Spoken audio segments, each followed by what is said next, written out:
Hi everyone, it's me Nicola, English woman abroad in Morocco. Wa alaikum salam.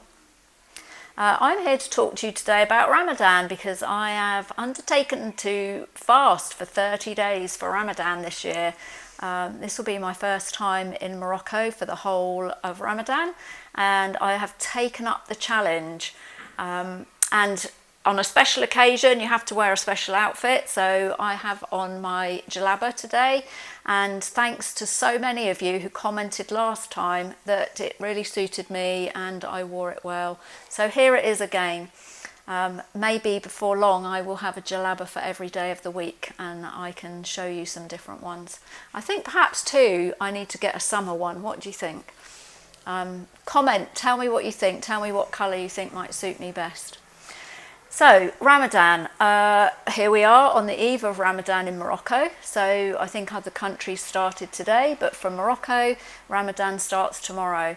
And it is a very special time for Muslims in Morocco and in many countries. It's a holy time, a time for fasting, a time for praying, a time for reconnecting perhaps with Allah and your religious beliefs. So very important. Like maybe Christmas for some people who celebrate that. And there are, of course, other celebrations for other religions around the world, all of which are equally important. But here we are in Morocco, a predominantly Muslim country. I am back in Azilal and I am back indoors again, although slightly different venue. And if you see behind me, these beautiful tiles, zelij, they're called, I believe, in Morocco, and you see them everywhere. Different colours, but I think these are quite traditional. Back in the salon, minus my tagine this time, although that will come. Maybe not in Ramadan though. Perhaps the tagine will have to wait until after Ramadan. So this will be a big challenge for me. I have fasted for a few days before, but I have not fasted for 30 days. So I'm excited.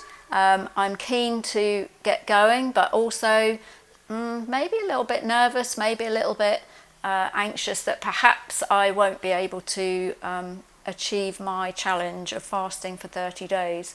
But I will give it my best shot, and I think what I need from you is I need your support, I need your comments, I need you to like and subscribe to the channel, and I will be throughout the 30 days posting some more videos on the channel just so that you can kind of come along with me, keep up with what I'm doing, seeing how things are going, and maybe you might decide to join in. So for Muslims, perhaps it's part of their religion and something that they do every year, but maybe for others of you, it's something that you've perhaps thought about, maybe not thought about.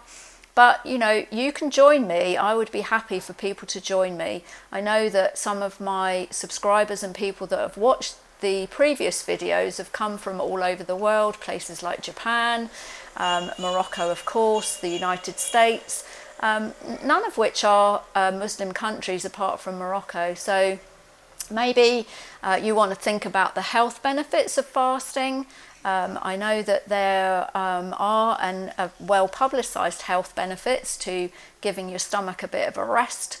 And then, you know, surprisingly, perhaps feeding up in the evenings and early mornings with foods that are good for you, foods that give you a lot of energy so that you can get through the day.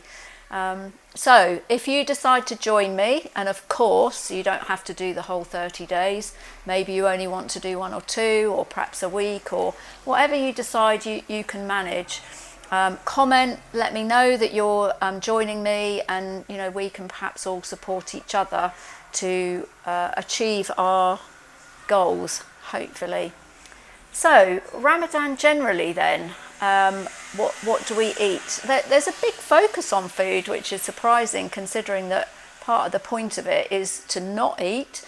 But of course, if you are going to achieve that challenge of getting through the day and then getting through the month without eating between sunrise and sunset, then of course you've got to eat properly when you do eat. You have to make sure that you take in enough fluid, water particularly, And also there are some special foods, particularly in Morocco, but probably in every Muslim country where they fast. In Morocco, they have things called shabakia, salou, zemelat. They particularly eat harira at this time, although that is quite common at all times in Morocco. A very nutritious soup, and dates, so tamar, very important, very nutritious, full of energy. Drink milk as well as water, which is very good for you, but just generally making sure that when you are able to eat, that you eat things that are good for you and that are going to give you the energy that you need to get through the day. So as I say, if you're going to join me, comment, like, subscribe to the channel, and let's do this. So a bit more perhaps about Ramadan generally then. This is my first time being in Morocco, staying with a family. So when I very first visited Morocco, it was Ramadan, but of course I was on a tour, so things were slightly different. And I didn't know an awful lot about Ramadan or Islam, to be perfectly honest. In the last couple of years that I've been coming back and forth here, visiting and staying with Moroccans and family, I've found out a lot more, and particularly this time where I've been involved in some of the preparations that go into making Ramadan work.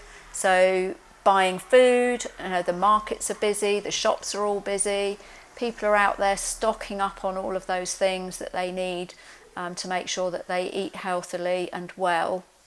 And freezers are full, fridges are full, fruits and things have been liquidized and frozen and prepared so that you don't have to do all that work at 4 o'clock in the morning when you're up eating before you fast for the day.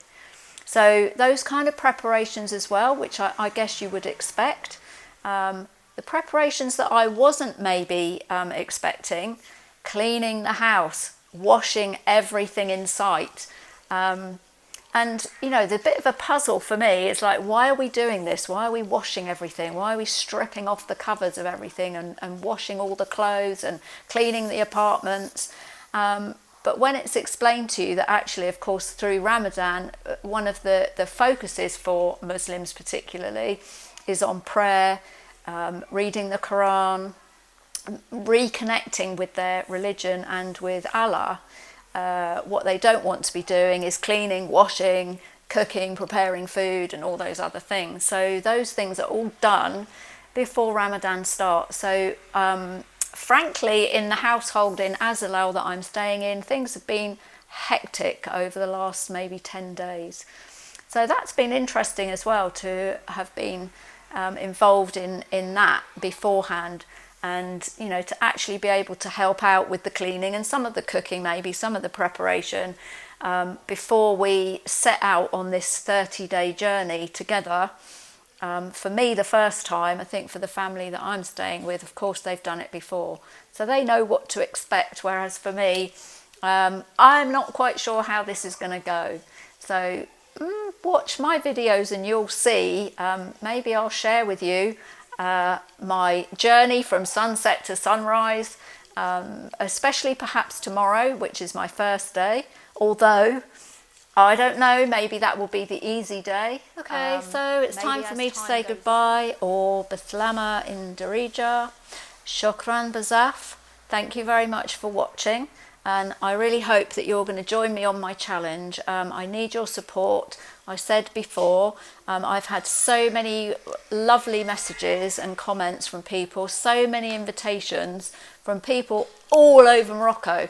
I wish that I could come and visit you all, and maybe who knows, one day I will.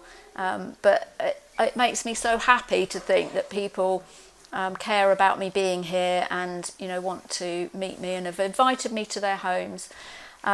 So join me in this challenge if you will. Comment, like, subscribe to the channel, and tell me how you're going. I will keep in touch. I will tell you how I'm going, and I look forward to tomorrow. So Bye for now.